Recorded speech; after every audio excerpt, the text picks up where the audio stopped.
This was a dark and eerie mountain peak.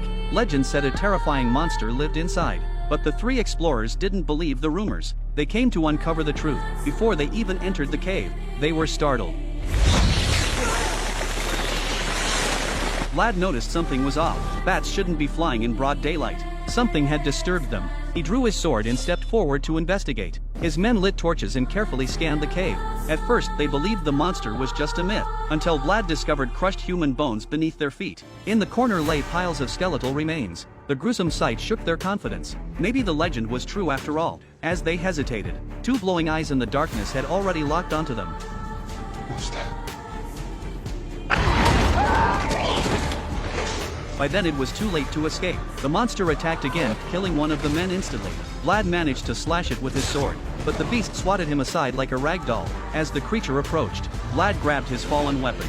To his surprise, the monster stopped, then slowly retreated into the shadows. Confused, Vlad looked down. The blade was stained with the creature's blood. When the blood hit the sunlight, it began to hiss and vanish into smoke. There was no time to think. Vlad mounted his horse and rode away at full speed. He returned to Castle Dracula, for Vlad wasn't just a warrior. He was the Prince of Transylvania. He went straight to the chapel to consult the priest. He described the monster he had seen. The priest listened carefully and gave a chilling answer. The creature was a vampire, a demon summoned from hell. It looked human, but had made a dark pact with the devil. In exchange for power, it gave up its soul, its weakness, sunlight. That's what saved Vlad in the cave. The priest then revealed a secret about the vampire, one that left Vlad deep in thought. Later that night, he rode alone into the mountains. The priest had told him, the vampire didn't want to remain trapped forever. It was looking for a successor. Only then could it be freed.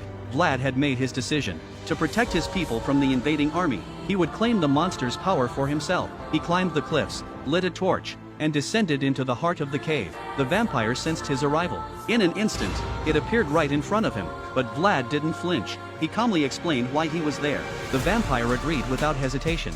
It cut open its wrist and offered its blood. If Vlad drank it, he would gain dark powers, but with a curse, he would be consumed by an endless hunger for human blood. Yet there was one hope. If he could resist the thirst for 3 days, he would not only keep the power, but also return to being human.